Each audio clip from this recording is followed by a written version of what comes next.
കേറി കഴിഞ്ഞപ്പോ എന്റെ പൊന്നു ചേട്ടാ ഹോ ദീർഘശ്വാസം വീണു. നല്ല അടിപൊളി ചെക്കന്മാര്, സീരിയസ്ലി നല്ല ചെക്കന്മാര്. എനിക്കങ്ങനെ ആരും ഇഷ്ടപ്പെടാത്ത ഒരാളാണ്, പക്ഷെ നല്ല ചെക്കന്മാരായിരുന്നു. പിന്നെ അതേപോലെ തന്നെ പണിയും അതാ ഞാൻ ഇപ്പൊ പറഞ്ഞു. എല്ലാവർക്കും നമസ്കാരം. ഞാൻ നിങ്ങളെ ഇന്ന് പരിചയപ്പെടുത്താൻ പോകുന്ന ലോകം കണ്ട ഏറ്റവും വലിയ ആണ് നമ്മുടെ സ്വന്തം ബിജി ചേച്ചി. ബിജി ചേച്ചിയാണ് നിങ്ങൾ ഇന്ന് പരിചയപ്പെടാൻ പോകുന്ന സുഹൃത്തുക്കളെ. ബിജി ചേച്ചിയെ പറ്റി പറയുകയാണെങ്കിൽ ഒരുപാട് പറയേണ്ടി വരും, കുറെ എണ്ണയും പുണ്ണാക്കും ചിലവാകും. അപ്പോൾ ഞാൻ ആദ്യം തന്നെ ഒരു കാര്യം പറയാം. കുട്ടികളുണ്ടെങ്കിൽ മാറ്റിയിരുത്തുക, അവർ ഈ വീഡിയോ കാണരുത്. കാരണം കുട്ടികൾക്ക് കാണേണ്ട സമയമായിട്ടില്ല. പിന്നെ നിങ്ങളും ഒറ്റയ്ക്കൊക്കെ ഇരുന്ന് കാണാൻ ശ്രമിക്കുക. കാരണം നമ്മൾ ഇന്ന് കേൾക്കാൻ പോകുന്നത് മുത്തുച്ചിപ്പിയേക്കാൾ, അതായത് 90s കിഡ്സിന്റെ മുത്തുച്ചിപ്പിയേക്കാൾ വെല്ലുന്ന കഥകളുമായാണ് നമ്മുടെ ബിജി ചേച്ചി ഇന്ന് രംഗത്ത് വന്നിരിക്കുന്നത്. ചേച്ചിയുടെ പേഴ്സണൽ ലൈഫിൽ ഇത്രയും വലിയ വലിയ ഫാന്റസി കഥകൾ നടന്നിട്ടുണ്ടെന്ന് കേൾക്കുമ്പോൾ ഞെട്ടിത്തെറിച്ച് കോരിത്തെറിച്ചിരിക്കുകയാണ് ഈ പിഞ്ച് ബാലൻ. Okay, I am breaked. അത് തന്നെ ആ സംഭവം തന്നെ. അപ്പൊ വീഡിയോ ആദ്യമായി കാണുന്ന ചാനൽ സബ്സ്ക്രൈബ് ചെയ്യാനും വീഡിയോ ലൈക്ക് ചെയ്യാനും ഹൈപ്പ് കൊടുക്കാനും മറക്കണ്ട. ബിജി ചേച്ചിയല്ലേ ഇന്നത്തെ നമ്മുടെ ആരവം. അപ്പൊ ആരാണ് ബിജി ചേച്ചി? ദുബായിൽ സ്പാ മോഡലിംഗ് ഒന്നുമില്ല, അമ്മച്ചി ആര് പിടിച്ചു മോഡലിംഗ് കേട്ട സ്പാ, വേറെ എന്തൊക്കെയോ സരസു ഇന്ത മാതിരി പരിപാടികളെല്ലാം പണി വെക്കുന്ന നമ്മുടെ ബിജി ചേച്ചി, നമ്മുടെ സ്വന്തം ബിജി ചേച്ചി ആണ് ഇന്നത്തെ നമ്മുടെ താരം. അപ്പൊ കുറെ പേര് ചോദിക്കും, ഇതുപോലത്തെ അവരാധികളെ എന്തിനാണ് അതിലെ പ്രൊമോട്ട് ചെയ്യുന്നത്? നമുക്ക് കൊടുക്കാന്നേ, അവർ കയറി വരട്ടെന്ന്. ഇതുപോലത്തെ നാറികളെ സാധനങ്ങളെ ഇങ്ങനെ പൊതുസമൂഹം വലിച്ചു കീറുന്നത് കാണാനല്ല, ഇവരിങ്ങനെ ആഘോഷമാക്കി നമുക്ക് കൊണ്ടുവന്ന് അടുത്ത് ഇനി വരുമ്പോ ഉദ്ഘാടനമൊക്കെ കൊടുക്കണം. നാട്ടിൽ വരുമ്പോഴേ ഉദ്ഘാടനമൊക്കെ കൊടുക്കണം, നമുക്ക് ആ സെറ്റപ്പിൽ എത്തിക്കുന്നവരെയൊക്കെ. ഓക്കെ, അതുപോലെ നാട്ടിൽ ബിജി ചേച്ചി ഇറങ്ങി കഴിഞ്ഞാൽ അപ്പം തന്നെ ഇന്റർവ്യൂ ആണ്. ആ ഇന്റർവ്യൂവിൽ വന്നിരുന്ന ചേച്ചിയുടെ കഥകളൊക്കെ കേട്ട് പറയും. കഥകൾ മൊത്തം കമ്പി കഥകളാണ്. എന്തായാലും നമുക്ക് ഒരു അരിവേന്ന് തുടങ്ങാം. ബിജി ചേച്ചി സ്റ്റാർട്ട്, നമുക്ക് തുടങ്ങാം. ഞാൻ ഇന്നലെ ഉച്ചയ്ക്ക് ഇങ്ങനെ തുടക്കം നൽകി പറഞ്ഞാൽ എനിക്ക് കഥ ഈ സമയം വരെ പറഞ്ഞു തീർക്കാൻ പറ്റുള്ളൂ കേട്ടോ. ഓക്കെ, കഥ കേട്ടോ. ഇന്നലെ വൈകിട്ട് എന്നോട് ഒരു പയ്യൻ വിളിച്ചിട്ട് പറഞ്ഞു, ഞാൻ ഫോൺ എടുത്തില്ല. ഓക്കെ, ഞാൻ കുറച്ചു ദിവസം റെസ്റ്റിലായിരുന്നു. ഞാൻ സത്യം പറഞ്ഞ എന്റെ കയ്യിൽ 1 രൂപ പോലും, ഞാൻ ഇവിടെ എല്ലാവർക്കും കാണിച്ചു കൊടുത്താണല്ലോ, എന്റെ ആകെ 6 ദിറംസ് ഉണ്ടായി. ഞാൻ 1 രൂപ പോലും എന്ന് പറഞ്ഞാൽ എനിക്ക് ഇവിടെ എന്റെ ഒട്ടുമിക്ക ആൾക്കാർക്ക് അറിയാം, 1 രൂപ പോലും എന്റെ കയ്യിൽ ഇല്ലാത്ത ഒരു ദിവസമായിരുന്നു. 6 ദിറംസ് കൊണ്ടാണ് ഞാൻ ഈ 5-6 ദിവസം. What A tragedy story. വെറും 6 ദിർഹം കൊണ്ട് ചേച്ചി കഴിച്ചു കൂട്ടിയ ഈ കാലഘട്ടം എനിക്ക് ആലോചിക്കാൻ പോലും വയ്യ. ചേച്ചി ഒന്ന് ഒച്ച വെച്ചിരുന്നെങ്കിൽ, ഒന്ന് ഓടി വന്നിരുന്നെങ്കിൽ, ഒന്ന് എന്നെ വിളിച്ചിരുന്നെങ്കിൽ ഞാൻ തരില്ലേ 10, 12, 500, 1000 ദിർഹം. ചേച്ചിക്ക് വേണ്ടിയിട്ട് ചിലവാക്കില്ലേ, പിന്നെ ആർക്ക് വേണ്ടിയിട്ട് ചിലവാക്കും? കോപ്പാണ് കോപ്പ്. അപ്പൊ ചേച്ചി എന്നാലും ആ 6 ദിർഹം വെച്ചിട്ട് ചേച്ചി കഴിഞ്ഞു കൂട്ടിയ ആ ഒരു മണിക്കൂറുകൾ അല്ലെങ്കിൽ ആ ഒരു ദിവസം വളരെ ദുഃഖിപ്പിക്കുന്നത് തന്നെയാണ്. ചേച്ചിയെ പോലുള്ള ഒരാൾ 6 ദിർഹമൊക്കെ വെച്ച് ഒരു ദിവസം ജീവിക്കുക എന്ന് വെച്ച് കഴിഞ്ഞാൽ കഷ്ടമാണ്. എന്തായാലും തലയിൽ തോർത്തും കെട്ടി വന്നിരിക്കുകയാണല്ലോ ചേച്ചി. നല്ലതാണ് ചേച്ചി. എന്തായാലും ആ കഥ കണ്ടിന്യൂ ചെയ്താട്ടെ. അങ്ങനെ ഇന്ന് വൈകിട്ട് ഒരു 8 മണി 9 മണി, പിന്നെ രാത്രി 8 മണി 9 മണി ഇപ്പം 8 മണി 9 മണി ഇപ്പൊ എന്നൊരു ചക്കൻ വിളിച്ചു, ഒരു ചെറിയ ചക്കൻ. നമ്പർ ചോദിക്കാൻ പറയും. അങ്ങനെ എന്നോട് വിളിച്ചു പറഞ്ഞു, ചേച്ചി ഞങ്ങള് കുറച്ച് ആൾക്കാരുണ്ട്, നമുക്കൊരു വർക്കല്ല വേണ്ടത്, നമുക്കൊരു പാർട്ടിക്ക് ചേച്ചിനെ ഞങ്ങൾ ക്ഷണിച്ചാൽ ചേച്ചി വരും. ഞങ്ങളുടെ ഒരു ആഗ്രഹമാണ്, നമ്മൾ ഇൻസ്റ്റാ റീൽസ് ഒക്കെ ചേച്ചി കാണാറുണ്ട്, വേറെ ഒന്നുമല്ല, നമുക്ക് അടിച്ചു പൊളിക്കുക, ചേച്ചി ഒന്ന് പറ എത്ര എമൗണ്ട് വരും എന്നൊക്കെ എന്നോട് പറഞ്ഞു. ഞാൻ പറഞ്ഞപ്പോ ഞാൻ കുറെ ഇതാക്കി വിട്ടു.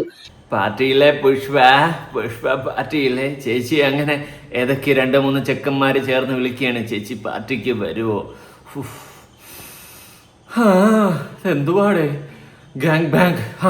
അതിരിക്കട്ടെ. അപ്പൊ ചേച്ചി പാർട്ടിക്ക് വിളിച്ചിരിക്കുകയാണ് സുഹൃത്തുക്കളെ. അങ്ങനെ ചേച്ചി പാർട്ടിക്ക് പോണോ പോണ്ടേ എന്നുള്ള തിടുക്കത്തിലൊക്കെയാണ്. അതുപോലെ തന്നെ ഈ വീഡിയോയുടെ ഇടയിൽ തന്നെ ചേച്ചിക്ക് ഒരുപാട് കോളുകൾ വരുന്നുണ്ട്. അത്രയും വെയിറ്റിംഗിലാണ് ചേച്ചി. ലൈവ് ചെയ്യുമ്പോഴും ചേച്ചിക്ക് ഒരുപാട് കോളുകൾ വരുന്നു. കസ്റ്റമേഴ്സിന്റെ ഒരു കൂമ്പാരം തന്നെയാണ്. എങ്ങനെയാണ് ആടാ ഫീൽഡിലൊക്കെ പിടിച്ച് നിൽക്കുന്നത്? ഇതൊക്കെ വലിയൊരു സംഭവം തന്നെയാണ് അല്ലേ?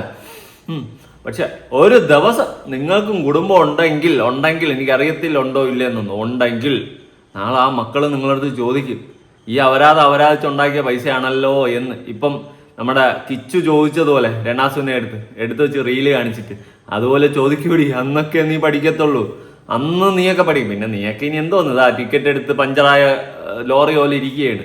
ഇനിയിപ്പോൾ എപ്പോൾ പോവാന്ന് പറഞ്ഞുകൊണ്ടിരിക്കുകയാണ്. അതൊക്കെ ആരോട് പറയാം. ചേച്ചി എന്തായാലും ചേച്ചിയുടെ കമ്പിക്കഥ കണ്ടിന്യൂ. ഒരു ചെറുക്കൻ വിളിക്കുന്നു, പാർട്ടിക്ക് വിളിക്കുന്നു, നമ്മൾ 3-4 പേരുണ്ടെന്ന്, ഗ്യാങ് ബാങ്. ഇതെല്ലാം എങ്ങനെ താങ്ങുന്നു ചേച്ചി இந்த പ്രായത്തില്? അപ്പൊ പറയും വയസ്സാനോ അഴകും സ്റ്റൈലും ഇന്നും പോണവേ ഇല്ല, പുഷ്പ താഴത്തില്ലടാ പറ. എന്നെ പിന്നെ വിളിച്ചു. അപ്പൊ ഇവര് പിന്നെ വിളിക്കുമ്പോ ചോദിച്ചു തുറച്ചില്ലാണോ അല്ലയോ. അപ്പൊ ഞാൻ ഒരു എമൗണ്ട് പറഞ്ഞു. പാർട്ടിയാണ്, കേക്കട്ടെ, കഥ കേൾക്കണം. ഞാൻ എല്ലാവരും ചൂടാവുന്ന വ്യക്തിയാ. കാരണം ഒരുപാട് പേര് നമ്മൾ കളിപ്പിക്കാൻ വേണ്ടിയിട്ട് ഞാൻ എല്ലാ നിങ്ങളെ വിളിച്ച് പറയും. അപ്പൊ ഞാൻ ഇവരോട് ഓൾറെഡി പറഞ്ഞു 10 മണിക്ക് വരും. ഞാൻ പറഞ്ഞു എനിക്ക് രാവിലെ 6 മണിക്കൂടെ കൊണ്ടുവന്നാക്കണം എന്ന് പറഞ്ഞു. അപ്പൊ ഞാൻ പറഞ്ഞു പാർട്ടി മാത്രം ഇട്ടാ. പാർട്ടി മാത്രമല്ല പിന്നെ അത് സരസ് സരസ് ജിങ്ക ജിക്ക ജിക്ക ജിക്ക ജിങ്ക ജിക്ക ജിക്ക ജിക്ക അന്ത മാതിരി പണി വെച്ചിരിക്ക. പാർട്ടിയിലെ പുഷ്പ എനിക്കിപ്പോഴാണ് മനസ്സിലായ. കണ്ണിൽ കർപ്പൂര ദീപമേ ശ്രീവല്ലി അന്ത മാതിരി. വിജി ചേച്ചിക്കാണ്. ചേച്ചി എങ്ങനെ താങ്ങുന്നു ചേച്ചി ഇതെല്ലാം കൂടി എനിക്ക് മനസ്സിലാവുന്നില്ല. ഞാൻ പണ്ട് എന്തൊക്കെയോ എവിടെയൊക്കെ കണ്ടിട്ടേ ഉള്ളൂ. ചേച്ചിയുടെ കഥകൾ കേൾക്കുമ്പോൾ മുത്തുച്ചിപ്പി തോറ്റു. ഇതൊക്കെ വന്നിട്ട് പറയാൻ കാണിക്കുന്ന ആ മനസ്സ് ഒന്നും പറയാനില്ല. ഫാനായിട്ടേ. അതായത് അവിടെ പോയി അവർ 3 പേരേ ഉള്ളൂ, 3 ആൺപിള്ളേര്. അപ്പം 3 ആണുങ്ങൾ. അപ്പൊ ഞാൻ എടുത്ത് അവരോട് ചോദിച്ചിട്ടാണ് ഇവിടുത്തെ പോയത്, എങ്ങനെയാണ്. അപ്പൊ അവര് പറഞ്ഞത് എന്നോട് പാർട്ടിയാണ് ചേച്ചി, ഞങ്ങളിവിടെ ഫുഡൊക്കെ വെച്ചിട്ടുണ്ട്, ഓണത്തിന് ഞങ്ങൾക്ക് ലീവ് കിട്ടി, ഞങ്ങളൊരു ഇതിലാണ് നിൽക്കണേ. അപ്പൊ ചേച്ചി ഞങ്ങളുടെ അടുത്ത് വന്നിട്ട് ഞങ്ങൾ കൂടെ മദ്യപിക്കുക, ഞങ്ങൾ പാട്ടൊക്കെ പാടും, ചേച്ചി ഓരോ കാര്യങ്ങൾ പാർട്ടിയായിട്ട് ഫുഡൊക്കെ വെച്ച് വരുമ്പോ അങ്ങനെ. അതിനപ്പൊ ഞാൻ പറഞ്ഞു ഓക്കെ എനിക്ക് കുഴപ്പമില്ല, ഞാൻ ഒരു എമൗണ്ട് പറഞ്ഞു. ഓക്കെ. അത് കൂടാണ്ട് ഞാൻ അവരോട് എടുത്തു ചോദിച്ചു, കാരണം നമ്മളെല്ലാം പറഞ്ഞു ടി വി ചെയ്തിട്ടാണ് ഇവിടുന്ന് പോവാൻ. അപ്പൊ അവർ പാർട്ടിക്ക് ഒരു പാർട്ടിയാണെന്ന് പറഞ്ഞപ്പോൾ ഞാൻ പറഞ്ഞു ഇത്ര എമൗണ്ട് വരും എന്ന് പറഞ്ഞു. കാരണം വെച്ചാൽ ഞാൻ ഇവിടെ കിട്ടുന്ന വർക്കിന്റെ കാശ് കളഞ്ഞിട്ടാണ് ഇവരുടെ കൂടെ ഒരു നൈറ്റ് പോണത്, പാർട്ടി കൂടെ. ഓക്കെ. ഇപ്പൊ എന്നെ ആ ചോറുണ്ണാൻ വിളിച്ചാലും ഞാൻ കാശ് കൊടുക്കും, കാരണം എന്റെ കസ്റ്റമറെ കളഞ്ഞിട്ടാണ് ഞാൻ അവർക്കുടെ വീട്ടിൽ പോയി ചോറുണ്ണാൻ പോണത്. അപ്പൊ എനിക്ക് ആ കാശിക്ക് എന്തായാലും കിട്ടണം. ഓക്കെ. അപ്പൊ അവര് വന്നു ഓക്കെ എന്ന് പറഞ്ഞു. അപ്പൊ ഞാൻ എടുത്ത് അവരോട് ചോദിച്ചു മസാജിനും വേറെ ഒന്നിനും അല്ലല്ലോ എന്ന് വെച്ചാൽ. അപ്പൊ അവര് പറഞ്ഞു ചേച്ചി ഞങ്ങൾ 3 ആണുങ്ങളുണ്ട്. ചേച്ചി ഞങ്ങൾ 3 ആണുങ്ങളുണ്ട്, ഒന്ന് തടവി തരണം. ഏത് ഗതികെട്ടവനാടാ ഈ പണ്ടിലോറിയൊക്കെ വിളിച്ചുകൊണ്ട് അങ്ങോട്ട് പോകുന്നതെന്നാണ് ഞാൻ ആലോചിക്കുന്നത്. ഇത്രയും ഗതികെട്ടവന്മാരുണ്ടാടേ. ഇതിനൊക്കെ ബോഡി ഷേമിങ് അല്ലാട്ടെ, എന്നാലും പറയുക ടോപ്പ് ടക്കർ ഷാർപ്പ് ലുക്കിൽ റിസ്ക് നമ്മ റേട്ടാകിയ മട്ടഗറിയ. ആരടാ ഇതൊക്കെ വിളിച്ചുകൊണ്ട് പോകാൻ കിടക്കുന്നത് ഈ 3-4 ഒക്കെ ഒരുമിച്ച്? ഇത്രയും ഗ്രാമപ്രാന്തന്മാരാടാ ഇവിടെ കിടക്കുന്നവന്മാര്. മസാജല്ല പട്ടിയിലെ പുഷ്പ. എന്തായാലും കൊള്ളാം ചേച്ചി. ചേച്ചി കുറെ ഉണ്ടാക്കാൻ ഈ പൈസയെല്ലാം എവിടെ കൊണ്ട് വയ്ക്കും? ബിജി ചേച്ചിയെ പറ്റി അറിയത്തില്ലെങ്കിൽ സെർച്ച് ചെയ്യാൻ നിൽക്കണ്ട. ബിജി ചേച്ചി എന്ന് വെച്ച് കഴിഞ്ഞാൽ ടിക്ടോക്കിലെ മിന്നും താരം. പിന്നെ വേറെ എന്തൊക്കെയോ സംഭവങ്ങളുണ്ട് ഈ ദുബായിൽ ഇരുന്നും കൊണ്ട് അപരാധങ്ങൾ കാണിക്കാനും ഒക്കെ ആയിട്ട്. പണ്ട് ഈ റോഡരികിൽ രാത്രി കാലഘട്ടങ്ങളിൽ നിന്നിട്ട് ഓരോരുത്തരുമാര് പരിപാടിക്ക് പോകുമല്ലോ, അതിന്റെ ഓൺലൈൻ വെർഷനാണ് ബിജി ചേച്ചിയൊക്കെ. മനസ്സിലായ? അതിന്റെ ഓൺലൈൻ വെർഷൻ ഇങ്ങനെ ഇരുന്ന് അപരാധിച്ച് ആൾക്കാരെ സെറ്റ് ചെയ്യുന്നു, പോകുന്നു, ആ കമ്പിക്കഥകൾ വന്നിരുന്ന് പറയുന്നു. ഇതൊക്കെ കണ്ട് കുറെ ഫാൻസ് കൈയടിക്കുന്നു. ബിജി ചേച്ചി ഉയിര്. ബിജി ചേച്ചി ആഗ്രഹിക്കുന്ന കുറെ കാമക്കടവുകളുള്ള ഈ നാടും കൂടിയാണ് നമ്മുടെ കൊച്ചു നാട്. അവിടത്തെ മിന്നും താരമാണ് ദുബായിലെ ബിജി ചേച്ചി എന്ന് പറഞ്ഞു കഴിഞ്ഞാൽ അപ്പൊ തന്നെ ഫയറാണ്. പുഷ്പ താഴത്തില്ലടാന്ന് പറയുന്ന പോലെ. മറ്റേ എത്ര എനിക്ക് തോന്നുന്നു ഒരു 1.5 മണിക്കൂർ ഒറ്റ ഇരിപ്പിന് ഇരിക്കും. ഏത് സദ്യ കഴിക്കും. ബിജി ചേച്ചി പറ. ഞങ്ങൾ 3 ആണുങ്ങള്, ചിലപ്പോ ഞങ്ങൾ 2 പേര്, 3 ആണുങ്ങള് ചിലപ്പോ 2 പേര് ചിലപ്പം അറിയാലോ എടുക്കും. അപ്പൊ എങ്ങനെ കാര്യമില്ല. അപ്പൊ ഞാൻ എന്താക്കി, ഞാൻ പറഞ്ഞു അതിന്റെ കൂടെ അത് ഞാൻ എമൗണ്ട് ആദ്യം പറഞ്ഞു പാർട്ടിക്ക് മാത്രം, അതിന്റെ കൂടെ പ്ലസ് കൂട്ടാൻ വന്നു. അപ്പൊ ഞാൻ ഒരാളുടെ ഇതിന് കൂട്ടിയില്ല, നമ്മളൊരു തെറ്റല്ല. അപ്പൊ ഒരെണ്ണത്തിന് ഞാൻ അവർക്ക് ഫ്രീ എന്ന് പറഞ്ഞു കഴിഞ്ഞാൽ ഞാൻ അത് ഡിസ്കൗണ്ട് ചെയ്തു, വേണ്ടാന്ന് വെച്ചു. മനസ്സാരും കണ്ടില്ലെന്ന് നടിക്കരുത്. ഡിസ്കൗണ്ട് കൊടുത്തടാ. ഒരാള് ഡിസ്കൗണ്ട് ഫ്രീ ആയിട്ട് കയറി ഇറങ്ങിയിട്ട് പൊക്കോളാം. അമ്മാതിരി വലിയ മനസ്സിന് ഉടമയാണ് ചേച്ചി. ഇപ്പോഴും ലൈവിലിരുന്ന് തന്റെ മുത്തുച്ചിപ്പ് കഥകൾ പറയുമ്പോഴും കോള് വരുന്നുണ്ട. അത്രയ്ക്ക് പോപ്പുലറാണ് നമ്മളെ ബിജി ചേച്ചി. ബിജി ചേച്ചിയെ പോലെ ഒരു ചേച്ചി ഈ പൊതുസമൂഹത്തെ കിട്ടുമെന്ന് എനിക്ക് തോന്നുന്നില്ല. ഇത്രയും നല്ല മനസ്സല്ലേടാ. നിങ്ങൾ ഒന്ന് ആലോചിച്ചു, 3 പേരൊന്നും നമുക്ക് ഒരാൾക്ക് ഡിസ്കൗണ്ട്. നമ്മൾ 3 ഷർട്ട് എടുത്ത് കഴിഞ്ഞാൽ 1000 രൂപ എന്നൊക്കെ പറയൂലേ, അതുപോലെ ഡിസ്കൗണ്ട് ഇട്ടങ്ങ് കൊടുക്കുകയാണ് ചേച്ചി. ചേച്ചിയൊക്കെ സമ്മതിക്കണം. എവളോ വാങ്ങിട്ടെ നാട്ടിൽ വന്നിട്ടാണ് പുതിയ ഇന്റർവ്യൂ എടുക്കാൻ കഥകൾ എന്നെ കൊണ്ടുപോയി എന്നെ ഉപയോഗിക്കാൻ ശ്രമിച്ചു. അയ്യോ തള്ളുകേട്ട് കഴിഞ്ഞോ തെറ്റ തള്ള സഹിക്കൂല പറ. ഓക്കെ ഇന്ന് വേണ്ടാന്ന് വെച്ചു. അപ്പൊ അവര് പറഞ്ഞു അവര് എമൗണ്ട് എല്ലാവരും കൂട്ടിയിട്ട് ഒരു എമൗണ്ട് പറഞ്ഞു. അപ്പൊ അവര് പറഞ്ഞു സെറ്റ് ഓക്കെ എന്ന് പറഞ്ഞു. ഓക്കെ അങ്ങനെ ഓക്കെ ഒക്കെ പറഞ്ഞ് നമ്മൾ പറ്റിക്കും എന്ന് വിചാരിച്ചു. അപ്പൊ ഇവരെന്നോട് പറഞ്ഞു ചേച്ചി ഞാൻ റൂമിൽ താഴെത്തി ഞാൻ ഇപ്പൊ കുളിച്ച് റെഡി ആയിട്ട് ഇവിടെ നിൽക്കാം. അപ്പൊ അവര് സെറ്റ് ഞാൻ പറഞ്ഞ എമൗണ്ടിന് സെറ്റ് ആണ് എന്നൊക്കെ പറഞ്ഞു. അങ്ങനെ ഞാൻ പോയി. പക്ഷെ എനിക്ക് ആദ്യം പേടിയും കാരണം ഞാൻ എല്ലാവരും അഡ്വാൻസ് മേടിക്കാറാ ചെയ്തത്. പക്ഷെ ഇത് അഡ്വാൻസ് മേടിച്ചില്ല. അന്നേരം എന്നോട് എനിക്ക് ജമാനും പറഞ്ഞു റൈസൊക്കെ ഇവിടെ കമന്റ് ഇട്ട ആൾക്കാർ ചേച്ചി സേഫ് അല്ല ചേച്ചി അങ്ങനെ. അപ്പം ഞാൻ അവരോട് ചോദിച്ചു. അവരെ ഹോട്ടലൊന്നുമല്ല അവര് സ്വന്തം ഫ്ലാറ്റ് ആണ്. അപ്പൊ ഞാൻ ഫ്ലാറ്റുകളിൽ പോയിട്ടില്ല. ഞാൻ ഹോട്ടൽ റൂംസിലാ പോയി. കാരണം എന്തെങ്കിലും പ്രശ്നങ്ങൾ വന്നാൽ ഞങ്ങൾക്ക് ഹോട്ടലിൽ ഇതാക്കാം. ഫ്ലാറ്റുകളിൽ ഞാൻ പോയിട്ടില്ല. അപ്പൊ എനിക്ക് എന്റെ കയ്യിൽ കാശില്ല. കാരണം ഞാൻ അത്രയും ബുദ്ധിമുട്ടി നിൽക്കാം ഇവിടെ. ഞാൻ അത്ര വേണ്ടി എന്റെ കയ്യിൽ ആകെ 6 ദിറംസ് ഉണ്ടായിരുന്നുള്ളൂ. വെറും 6 ദിറംസാണ് ഞാൻ 2 ആഴ്ച ഈ റൂമിൽ ഞാൻ ഓടി. ഞാൻ ആരോടും പറഞ്ഞില്ല. അപ്പൊ ഞാൻ വിചാരിച്ചു എനിക്ക് ഭയങ്കര വിശ്വാസമാണ്. ദൈവത്തെ നല്ല വിശ്വാസമുള്ള ലേഡിയാണ്. ദൈവത്തിൽ ഭയങ്കര വിശ്വാസമാണ്. ദൈവത്തിന് ഇപ്പൊ ഇതൊക്കെയല്ലേ പണി. ഇതുപോലെയുള്ള കണ്ടങ്കാളിയൊക്കെ ചൂട്ടുപിടിച്ചു കൊടുക്കലല്ലേ ദൈവത്തിന്റെ പണി. ഇപ്പം സൂപ്പർ അടിപൊളി ഗോഡ് പ്രോമിസ്ഡ്. വെറും 6 ദിർഹം കൊണ്ട് നമ്മുടെ ബിജി ചേച്ചി കഴിഞ്ഞു കൂടിയിരിക്കുകയാണ് 2 ആഴ്ച. കഷ്ടം. ആ ഒരു മനസ്സാരും കാണാതെ പോലെ ചേച്ചി അവരാച്ചുണ്ടാക്കിയ പൈസ എല്ലാം അവിടെ കൊണ്ട് കുഴിച്ചിട്ട എനിക്കറിയാൻ പാടില്ല. ഇതെങ്ങനെ എന്ത് ചെയ്ത് ഈ അപരാധങ്ങളും സ്പായും മറ്റതും പാർട്ടിയും പുഷ്പയും പബ്ബും ഗബ്ബും ക്ലബ്ബും ഒക്കെ നടത്തിയ പൈസകളൊക്കെ എവിടെ പോയി ചേച്ചി? അവരാച്ച് കുറെ ഉണ്ടാക്കുന്നുണ്ടല്ലോ. എന്നാലും എങ്ങനെ 2 ആഴ്ച എവിടെയെങ്കിലും വേറെ അങ്ങോട്ട് പൈസ കൊടുത്ത് അവരാധിക്കും എല്ലാം പോയാ എനിക്കറിയാൻ പാടില്ല. തള്ളി മറിക്കുവാങ്ങ്. ചേച്ചി ലൈവ് ഇട്ടാൽ മതിയില്ല. അപ്പൊ തന്നെ ഏട്ടായിമാരെ അയച്ചു തരത്തില്ല. ചേച്ചി ഇന്നാ ഇവിടെ 10 ദിർഹം 20 ദിർഹം എന്നൊക്കെ പറഞ്ഞും കൊണ്ട്. ചേച്ചി ഒരു സംഭവം തന്നെടേയും. ഈ ചേച്ചിയെ പറ്റിയിട്ട് പലരും എനിക്ക് കഥകളൊക്കെ പറഞ്ഞു തന്നിട്ടുണ്ട് കേട്ടാ. സൂപ്പർ കഥകളാണ്. കഥകൾ കേൾക്കുമ്പോൾ തന്നെ ആട് പാമ്പേ ആടാട് പാമ്പേ ആടുന്നേ മുല്ലക്കുലങ്ങി നീ ആടി കളിക്കുമ്പോൾ അന്ത മാതിരി കഥകളെല്ലാം കേട്ടിരിക്കെ. രണ്ടും കഴിപ്പിച്ചു. കിട്ടണ പൈസയല്ലേ കളയണ്ട. കുറെ ദിവസമായില്ലേ കൈ കാശിലുണ്ടിരിക്കുന്നു. റൂം റെന്റ് അടയ്ക്കാറാന്ന് വിചാരിച്ചു ഞാൻ 2 കഴിപ്പിച്ചു. എന്തെങ്കിലും ആവട്ടെ എന്ന് വിചാരിച്ചിട്ട് ഞാൻ താഴെ ഇറങ്ങിട്ടാ. എനിക്ക് ഇവരെ അറിയില്ല. എനിക്ക് ഭയങ്കര ഭയമുണ്ട് പേടിയുണ്ട്. ഓക്കെ ഞാൻ പോയി. അപ്പൊ ഞാൻ ചോദിച്ചു ദൈവമേ 2 കാർ കൊടുപ്പുണ്ടല്ലോ. ഇതിൽ ഏതാ ഈ ചേട്ടന്മാരെ കാറും എനിക്കറിയില്ല. എന്നിട്ട് പുറത്തുനിന്ന് ഒരാൾ കൈ ഇട്ടിട്ട് ഇങ്ങോട്ട് കൈ അടിച്ചു. അപ്പൊ ഞാൻ കയറി കഴിഞ്ഞപ്പം എന്നെ കോണ്ടാക്ട് ചെക്കൻ ചേച്ചിന്ന് വിളിച്ചു. കുറച്ച് സമാധാനം ദൈവമേ. അപ്പൊ എന്നോട് പറഞ്ഞു ബാക്കിൽ കയറിക്കോളാൻ പറഞ്ഞു. അപ്പൊ ഫ്രണ്ടില് അവന്റെ 3 ആണുങ്ങൾ 2 പേരാണ് എന്നെ കൊണ്ടുവരാൻ വന്നത്. അപ്പൊ ബാക്കിൽ കയറിയിരുന്നു. അപ്പൊ ഞാൻ വണ്ടിയൊക്കെ പരിശോധിച്ചു. കുഴപ്പമില്ല കേറാം. കയറി കഴിഞ്ഞപ്പോ എന്റെ പൊന്നു ചേട്ടാ ദീർഘശ്വാസം വീണു. നല്ല അടിപൊളി ചെക്കൻ. അന്തമാതിരി കേറുന്നവരെ വല്ല കിളവന്മാരായിരിക്കുമോ എന്നായിരുന്നു നമ്മുടെ ബിജി ചേച്ചിയുടെ ടെൻഷൻ. കിളവന്മാരല്ല, നല്ല ഊശിലുള്ള നല്ല അട്ടപ്പൊളി ചക്കന്മാരാണ്. ഇന്ന് കുതിര തൈലം കുറെ പോവും, കുതിര ഓട്ടം ഓടും എന്ന് തന്നെയാണ് ബിജി ചേച്ചി ഇവിടെ പറഞ്ഞുകൊണ്ടിരിക്കുന്ന സുഹൃത്തുക്കളെ. കേറുന്നവരെ ചേച്ചിയുടെ ഒരു പേടി, അന്ത പേടിതാ എല്ലാമേ ഇருக்கு. ഇനി വല്ല കിളവന്മാരും ആയിക്കഴിഞ്ഞാൽ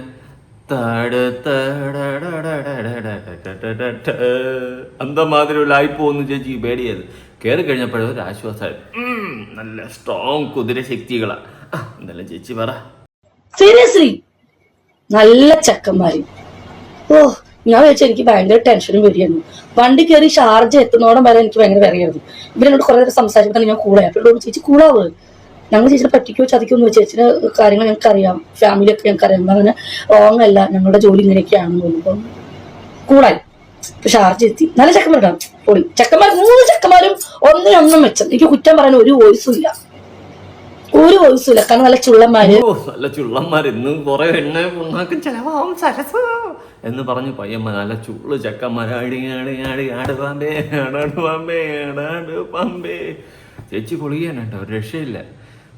ചേച്ചിയുടെ ടെൻഷൻ മൊത്തം അതായിരുന്നു. നല്ല കിളവന്മാരായിരിക്കുമോ ഈ എന്താ മാതിരി. പക്ഷെ അല്ല, പിന്നെയാണ് ചേച്ചിക്ക് ഒരു സമാധാനം വരുന്നത്. ഞാനും പേടിച്ചു അല്ല കിളവന്മാരുമായിട്ട് ചേച്ചി ഇനി പോവോന്ന്. ചേച്ചി പറയേച്ചി അതിൽ 2 പേര് കല്യാണം കഴിച്ചു. ചെക്കൻ എന്റെ കോടതി ചെക്കൻ മാത്രം ചെറിയ 25 വയസ്സുള്ള ചെക്കൻ, ബാക്കി 2 പേര് കല്യാണം കഴിച്ചതാണ്. അപ്പം വണ്ടിയിൽ കയറി നിന്നപ്പം നല്ല കൂളായി. പക്ഷെ അവരുടെ റൂമിലെത്തി. ഷാർജയിൽ ഇപ്പൊ ഒരു 20-ാം നിലയുടെ മേളിൽ അങ്ങാണ്ടായിരുന്നു. 20-ാം നിലയോ 18-ാം നില അങ്ങാണ്ടായിരുന്നു ഒരു റൂം. ലിഫ്റ്റ് കയറി ഞാൻ മാസ്ക് വെച്ചിരുന്നു. തിരിച്ചറിയാതിരിക്കാൻ വേണ്ടിയിട്ട് എനിക്ക് മാസ്ക് വന്നു. ഞാൻ പറയും മാസ്ക് ഉണ്ടാവും. കാരണം ഒരു വണ്ടി പാർക്കിങ്ങിലുള്ള വണ്ടി പാർക്ക് ചെയ്തിട്ട് അവിടെ നേരെ മേലോട്ട് പോയി. അപ്പൊ മേലോട്ട് പോയപ്പോഴൊക്കെ എനിക്ക് ഭയങ്കര ടെൻഷൻ. അപ്പൊ ഇവരെ നല്ല കൂളായിട്ടൊക്കെ സംസാരിച്ച് അങ്ങനെ റൂമിലെത്തിയപ്പം മൂന്നാണെന്ന് പറഞ്ഞത്. റൂമൊക്കെ തുറന്നു നല്ല അത്യാവശ്യം നല്ല അടിപൊളി റൂംസ് കാര്യങ്ങളൊക്കെ കേട്ടോ. നല്ല റൂമാണ്. 2 ബെഡ്റൂമും ഒരു ഹാള്, ഒരു ബാൽക്കണി, ബാത്റൂം, നല്ല അടിപൊളി റൂം. ഒരു രക്ഷയില്ല. കാരണം അവർ അത്രയും നല്ല കാശുള്ളവരാണ്. നല്ല റൂമും എനിക്ക് ചെന്നപ്പോ എനിക്ക് ഭയങ്കര ഇഷ്ടപ്പെട്ടു. അപ്പം 3 പേരിൽ ഒരാൾ അവിടെ കിടന്നു നല്ല പൂസറി കിടന്നു വന്നു. അപ്പൊ ഞാൻ ബാഗിക്ക് ഭയങ്കര ടെൻഷനും വരികയായിരുന്നു. അപ്പൊ ഞാൻ ബാഗ് കട വെച്ച് ഞാനിവിടെ ഇങ്ങനെ ഇരുന്നു. എനിക്ക് ഇവര് റെഡ് ലേബിൾ ഉണ്ട്, മറ്റേ ജോണി വാക്കറിന്റെ കുപ്പി എടുത്തോണ്ടു പകുതി അതിനായിരുന്നു. അപ്പം നിങ്ങൾക്കറിയാലോ ഞാൻ പുറത്ത് വർക്കിന് പോയി ഞാൻ അങ്ങനെ മദ്യപിക്കാറില്ല. ഓക്കെ, പക്ഷെ നല്ല പയ്യന്മാരായിരുന്നു. എനിക്ക് അവരെയും കൊണ്ട് ഒരു ബുദ്ധിമുട്ടോ ഒന്നും എനിക്ക് ഉണ്ടായിട്ടില്ല കേട്ടോ. ഒരു ബുദ്ധിമുട്ടുണ്ടല്ല, കുറച്ച് ബുദ്ധിമുട്ടുണ്ടാകും. ഇപ്പൊ കഥയ്ക്ക് വരാം. അല്ലാതെ എനിക്ക് അവരെയും കൊണ്ട് തന്നെ ഒരു മൃഗീയമായിട്ട് അങ്ങനത്തെ ഒരു ഇതോ അല്ലെങ്കിൽ അങ്ങനെയൊന്നും എനിക്ക് ഒരു ബുദ്ധിമുട്ടും 3 ആൺപിള്ളേരെ എനിക്ക് ഉണ്ടായിട്ടില്ല കേട്ടോ. കാരണം അത്ര നല്ല പെർഫെക്റ്റ് ആയിരുന്നു. കാരണം കാശൊക്കെ കൃത്യമായിരുന്നു. അവര് ആ 3 ആണുങ്ങളും സൂപ്പറായിരുന്നു. അവരെ കുറ്റം പറയാൻ എനിക്ക് വോയിസ് ഇല്ല. ഓക്കെ, അതുകൊണ്ട് ആരടാ ചേച്ചി കഥ ഇടക്കിടയ്ക്ക് വിളിച്ച് എല്ലാം ചെയ്യുന്ന അത്രയും സൂപ്പറായിരുന്നു. കാശിന് കാശ്, കഴപ്പിന് കഴപ്പ് എല്ലാം ഉണ്ടായിരുന്നു. സെറ്റായിരുന്നു അവന്മാരെന്നാണ് നമ്മുടെ ബിജി ചേച്ചി പറഞ്ഞു വെക്കുന്നത്. ഇത്രയും നല്ല അനുഗ്രഹീത കലാകാരന്മാരായ 3 പയ്യന്മാരെ കിട്ടി. അത് ഒരുത്തം കിടന്നുറങ്ങി. ആരടാ താറാവ് മൂന്തായി. കാരണം ബിജി ചേച്ചി വന്നിട്ട് അവൻ കിടന്നുറങ്ങിയെന്നു. ആരാ അത്? ശരിയല്ല ബിജി ചേച്ചി. എന്തായാലും ബിജി ചേച്ചി റെന്റ് അടയ്ക്കാൻ പോലും വകയില്ലാതിരുന്നപ്പോഴാണ് ദേവദൂതന്മാരെ പോലെ 3 പേര് പ്രത്യക്ഷപ്പെടുകയും ചേച്ചിയെ കൊണ്ടുപോകുന്നു, ഫ്ലാറ്റിൽ കയറ്റുന്നു. വാവ്. പിന്നെ ശകലക്ക ബേബി ശകലക്ക ബേബി അന്തമാതിരി പാട്ടോടുത്. അങ്ങനെ ചേച്ചി കഥകളും ഒക്കെ ആയിട്ട് ചേച്ചിയുടെ തുണ്ട് കഥകൾ നാട്ടുകാരോട് ഷെയർ ചെയ്തുകൊണ്ടിരിക്കുകയാണ്. ചേച്ചി ഉളുപ്പുണ്ടോ എന്ന് ചോദിക്കുന്നില്ല. ഇല്ലാത്തതുകൊണ്ടാണല്ലോ പറയുന്നത്. അത് വിട്. എന്തായാലും എങ്ങനെ ചേച്ചി 3 പേരൊക്കെ താങ്ങി? ടോപ്പ് ടക്കറേനടേ, ഒന്നും പറയാനില്ല. ചേച്ചി ബാക്കി പറ. ഞാൻ അവിടെ ചെന്നിരുന്നു. അപ്പൊ അവര് ഫുഡ് ഉണ്ടാക്കിയിട്ടുണ്ട്, നല്ല പാചകരം. അപ്പൊ അവരോട് പറഞ്ഞു ചേച്ചി ഞങ്ങൾ നെയ്ച്ചോറ് ഉണ്ടാക്കിയിട്ടുണ്ട്, കപ്പ ഉണ്ടാക്കിയിട്ടുണ്ട്, എനിക്ക് വേണ്ട ഫുഡുകളൊക്കെ റെഡി. കാരണം വെച്ചാലും ഞാൻ അവിടെ ചെന്നപ്പോ നെയ്ച്ചോറ്, ബീഫ് കറി, ഓറഞ്ച്, എനിക്ക് വേണ്ട സാധനങ്ങളൊക്കെ, മുന്തിരി, KFC, ചാർക്കോള്, പൊറോട്ട. അവിടുത്തെ ഷെയ്ക്കിന് പോലും ഇത്രയും ഫുഡ് കിട്ടുകൊടുത്തില്ലല്ലോ ചേച്ചി. ഇതെല്ലാം കൂടെ എങ്ങനെ കയറ്റി? ചേച്ചി വേറെ പരിപാടിക്ക് പോയതാ, തിന്നാൻ പോയതാ? എന്തായാലും കൊള്ളാടെ. ആരുടെ പിന്നെ അതുപോലെ ഇടക്കിടക്ക് ചേച്ചി വിളിച്ച് ശല്യം ചെയ്യുന്നത് അത് മോശം കേട്ടാ. എപ്പോഴും ചേച്ചി കഥ പറഞ്ഞുകൊണ്ടിരിക്കുമ്പോൾ ആ മൂഡ് കളയാനായിട്ട് ഇടക്കിടക്ക് അവൻ്റെ അമ്മച്ചിയുടെ റിംഗ്ടൂണ്. ഇനി ആവർത്തിക്കില്ല. ഇനി ചേച്ചി കഥ പറയുമ്പോൾ സൈലന്റ് ഇട്ടിരുന്ന് കഥ പറയണം. ഓക്കെ, ഇനി ആവർത്തിക്കില്ല. ഞാൻ ലാസ്റ്റ് വാർണിംഗ് ആണ് ഇത് തരുന്നത് ചേച്ചിക്ക്. കസ്റ്റമർ ഹലോ, യെസ് ചേട്ടാ, ഞാൻ നോക്കട്ടെ, ഞാനിപ്പോ വന്നേ ഉള്ളൂ. പിന്നെ അല്ലാണ്ട് സീരിയസ് ആയിട്ട് ഒരു കാര്യം പറഞ്ഞു കഥയും പറഞ്ഞുകൊണ്ടിരിക്കും. മറ്റോ ഇടയിൽ കൂടി കയറിയിട്ട് അവൻ ഇപ്പൊ തന്നെ ഉണ്ടാക്കണമെന്ന്. ചേച്ചി ഇപ്പൊ വന്നേ ഉള്ളൂ. ചേച്ചി ടോപ്പ് ടക്കറൊക്കെയാണ്, 3-4 ഒരുമിച്ച് പോവും. എന്നാലും ഒരു റെസ്റ്റ് വേണ്ടേ? ഇപ്പൊ വന്നേ ഉള്ളൂ. കഴിഞ്ഞ് വന്ന് കഥ പറഞ്ഞുകൊണ്ടിരിക്കുമ്പോഴാണ് അവൻ അടുത്ത് വേണമെന്ന്. മോശം ചേച്ചി. ഇതുപോലത്തെ കസ്റ്റമേഴ്സിനൊന്നും ചേച്ചിക്ക് വേണ്ട. ചേച്ചി കഥ ഉറവാക്കി. കേക്ക് അസ്രഫൊക്കെ കേൾക്കും. അങ്ങനെ എനിക്ക് വേണ്ട ഇറാനിയോ അങ്ങനെ വലിയൊരു ഉണ്ടമെന്നുള്ളൊരു പച്ചമുന്തിരി ഇതൊക്കെ മേടിച്ച്, പിന്നെ അയാള് അവിടെ കിടക്കുന്ന ആള് നാട്ടിൽ നിന്ന് വന്ന അയാളാണ് ശരിക്കും ഇതിന്റെ ആള്. നമുക്ക് അപ്പം ആള് നാട്ടിൽ നിന്ന് മാസത്തിൽ 2-3 ദിവസമൊക്കെ ഇവിടെ ഇക്കുള്ളൂ. അപ്പൊ അയാൾ നാട്ടിൽ നിന്ന് കുറെ സാധനം കൊണ്ട് അച്ചാറൊക്കെ അപ്പൊ അതൊക്കെ നിരത്തി വെച്ചും കുറെ ഫ്രൂട്ട്സ്, കുറെ പലഹാരം എനിക്ക് വേണ്ടി നെയ്ച്ചോറുണ്ടാക്കി, പൊറോട്ട, ബീഫ്. പക്ഷെ ഒന്നും കഴിക്കാൻ പറ്റിയില്ല, കാരണം എന്റെ വയറ് നിറഞ്ഞു. അപ്പൊ ഞാൻ ഓൾറെഡി അവരുടെ അടുത്ത് 2 പെക്ക് അടിച്ചു. 2 പെക്ക്. അങ്ങനെ കുറെ നേരം ഇവര് വർത്താനൊക്കെ പറഞ്ഞു 2 പേരും. അപ്പൊ ഒരാളെ കിടക്കുക. അങ്ങനെ 2, പക്ഷെ നല്ല ചെക്കന്മാരട്ടോ. എനിക്ക് 3 പേരും എനിക്ക് ഇഷ്ടപ്പെട്ടു. കാരണം നല്ല ചുള്ളന്മാരായിരുന്നു, സൂപ്പറായിരുന്നു. എനിക്കങ്ങനെ ആരും ഇഷ്ടപ്പെടാത്ത ഒരാളാണ്. പക്ഷെ നല്ല ചെക്കന്മാരായിരുന്നു. പിന്നെ അതേപോലെ തന്നെ പണിയും അതാ ഞാൻ ഇപ്പൊ പറഞ്ഞു.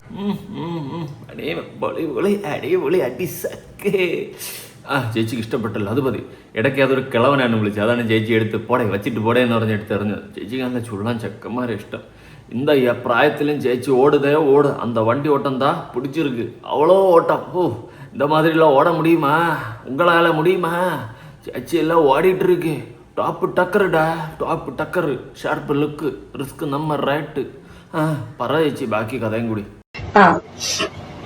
ഞാൻ 2 അടിച്ചോളൂ. രണ്ടെണ്ണം അടിച്ചപ്പോഴേക്കും എനിക്ക് മനസ്സിലായി. അപ്പൊ ഞാൻ മിണ്ടാടി നിൽക്കുക. അപ്പൊ അവരോട് ബീച്ചേച്ചി ഒന്ന് കൂടെ വന്ന് മിണ്ടാത്ത ഒന്നുമില്ല ചേട്ടാ, അതല്ല ഞാൻ കുറച്ച് പൂസാവോ എന്നുള്ളൊരു പേടിയില്ല. അപ്പൊ ചെറുതായിട്ട് നല്ല തലക്കി പിടിച്ചിരിക്കുന്നു. രണ്ടെണ്ണം അടിച്ചപ്പോഴേക്കും എനിക്ക് കുറച്ച് നല്ല തലക്കി പിടിച്ചു. തലയ്ക്ക് കുറച്ചിങ്ങനെ പിടിച്ചു. അപ്പം അയാളും കുടിച്ചു, ഓൾറെഡി കുടിച്ചു. അവർ കുടിച്ചോട്ട് വന്നപ്പോ അയാൾക്കും നല്ല പൂസായി. അപ്പൊ അയാൾ ഇങ്ങനെ മൂണ്ടി. അപ്പൊ ഞാൻ നല്ല കുറച്ചിങ്ങനെ സൈലന്റ് ആയിട്ട് ഇരുന്നു. കുടിച്ച് പൂസാണോ കുറച്ച് രണ്ടെണ്ണം അടിച്ചോളൂ. അപ്പോഴേക്കും അങ്ങനെ പിടിച്ചു നിൽക്കുക. കാരണം അലമ്പുണ്ടാക്കാനൊന്നും പറ്റില്ല, നമ്മൾ നൈറ്റ് വർക്കിന് പോയേക്കല്ലേ. അപ്പം ഞാൻ അങ്ങനെ പിടിച്ചു. അപ്പൊ എന്നോട് ചോദിച്ചാൽ എന്താ മിണ്ടാത്ത? അയ്യോ കേട്ടോ ഒന്നുമില്ല, അപ്പൊ ഫുഡ് എനിക്ക് വേണ്ട കേട്ടാ എന്ന് പറഞ്ഞു. അപ്പൊ പറഞ്ഞു അപ്പൊ നിങ്ങൾ എന്നോട് പാർട്ടിക്കുന്നല്ലേ പറഞ്ഞ് എന്നൊക്കെ വെച്ചു. അപ്പൊ ഞാൻ ഓൾറെഡി എടുക്കുകയാണെന്നുണ്ടെങ്കിൽ എനിക്ക് എക്സ്ട്രാ പൈസ കൂട്ടി ഞാൻ പറഞ്ഞായിരുന്നു കേട്ടോ. അങ്ങനെ രണ്ടെണ്ണം അടിച്ചു. രണ്ടെണ്ണം അടിച്ചു കഴിഞ്ഞപ്പം അയാൾ എന്നെ എന്താ പറയാ ഒരു റൂമിലോട്ട് കയറ്റിട്ടാ. ഷാ ചക്കൻ നല്ല ചുടൻ ചക്കനാണ്. പക്ഷെ അതായിട്ട് അതിനുള്ള കഥ പറയുന്നു. കാര്യം നല്ല ചക്കൻ പറഞ്ഞു, സ്വഭാവം നല്ലതാ, നല്ല സ്നേഹമായിരുന്നു. എനിക്കൊരു ബുദ്ധിമുട്ടുണ്ടായില്ല. ഫുഡിന് ഫുഡ്, കള്ളിന് കള്ള്, സേഫായിട്ട് എന്നെ ഇവിടെ എത്തിച്ചു. ഞാൻ പറഞ്ഞേക്കാൾ കൂടുതൽ കാശ് എനിക്ക് തന്നെങ്കിലും ഉള്ളൂ. ഓക്കെ, എല്ലാം ഓക്കെ ആയിരുന്നു. പക്ഷെ കേക്ക് രണ്ടുപേരെന്നാണ് എന്നോട് പറഞ്ഞത്. അങ്ങനെ ആദ്യം 2 പെക്കടിച്ച് വെക്കുമ്പോൾ നല്ല തരിപ്പായി. എനിക്കറിയാം ഞാൻ കള്ളുപിടിച്ച് എന്റെ മൈൻഡിൽ നിന്നാണ്. ഞാൻ ചെറിയ നല്ല മൂഡിലായിരുന്നു. ആ മൂടമ്പത്ത് ചെയ്തെന്ന് നോക്കാൻ എനിക്ക് ഇഷ്ടപ്പെട്ടു. കേക്ക് എന്നിട്ട് റൂമിലൊക്കെ നല്ല അടിപൊളി റൂംസും ഞങ്ങളൊക്കെ കേട്ടോ. മൊബൈലൊന്നും ഉണ്ടായില്ല റൂമില്. മൊബൈലൊക്കെ ഇപ്പോഴത്തെ ഹാളിൽ വെച്ചിട്ടാണ് മുന്നോട്ട് ഇരുന്നത്. അങ്ങനെ അപ്പൊ ഞാൻ ഇട്ട ഡ്രസ്സാണ്. അപ്പൊ എന്നോട് പറഞ്ഞു ഡ്രസ്സ് ചേഞ്ച് ചേച്ചി എന്ന് പറഞ്ഞു. ഞാൻ പറഞ്ഞു ഞാൻ വേറെ ഡ്രസ്സ് കൊണ്ടുവന്നില്ലാന്ന് പറഞ്ഞു. അപ്പൊ എന്നോട് പറഞ്ഞു ഒരു കാര്യം, ഞാൻ ലുങ്കി മുണ്ട് വേണം. എനിക്ക് ലുങ്കി മുണ്ട് വേണ്ട, ഞാൻ ചുരിദാറിന്റെ എന്റെ ഡ്രസ്സിന്റെ അടിയിൽ പാൻറ് ഇട്ടുണ്ടായിരുന്നു. ഞാൻ പറഞ്ഞു എനിക്ക് ടീഷർട്ട് വന്നു. അപ്പൊ ഞാൻ ഷർട്ട് വേണം ടീഷർട്ട് വേണം വെച്ചു. അപ്പം ആ ചെക്കന്മാരുടെ ഒരു ടീഷർട്ട് എനിക്ക് വന്നു. ഷർട്ട് ഇട്ടപ്പോ എനിക്ക് ഭയങ്കര എന്തോ പോലെ. ഞാൻ പറഞ്ഞു എനിക്ക് ലുങ്കി മുണ്ട് വേണ്ട, മുണ്ട് കൊടുത്തോളാൻ പറഞ്ഞു. എനിക്ക് മുണ്ട് വേണ്ട, ഞാൻ പാൻറ് ഇട്ടേട്ട് തോന്നുന്നു. അപ്പൊ ഞാൻ ഡ്രസ്സ് ഊരി എടുത്തു വെച്ചിരുന്നു. അപ്പൊ അവരാ ചെക്കന്മാരെ ഒരാൾ ടീഷർട്ട് ഇട്ടു, എന്റെ അടിയിൽ പാൻറ് ഉണ്ടായിരുന്നു. ഞാൻ ഡ്രസ്സ് ഇവിടുന്ന് കൊണ്ടുപോയില്ലല്ലോ, ടീഷർട്ടും പാൻറ്റും ഉണ്ടായിരുന്നു. എനിക്കിത് വെള്ളം കുടിക്കണം, കുടിക്ക് നാണം വന്നു. ചേച്ചി എനിക്ക് വന്നതാണ്. എനിക്ക് കേട്ട് കഴിഞ്ഞാൽ വേറെ വല്ലതും തോന്നുന്നിരിക്കുക. വേണ്ട ചേച്ചി വേണ്ട, ഇത്ര കേട്ടപ്പോ തന്നെ ഡിബേറ്റ് ചെയ്യുന്ന ആസിഡ് വീണ സുഖം. അയ്യോ ചേച്ചിയുടെ കമ്പിക്കഥ ഇതാണ് സുഹൃത്തുക്കളെ. എനിക്കൊരു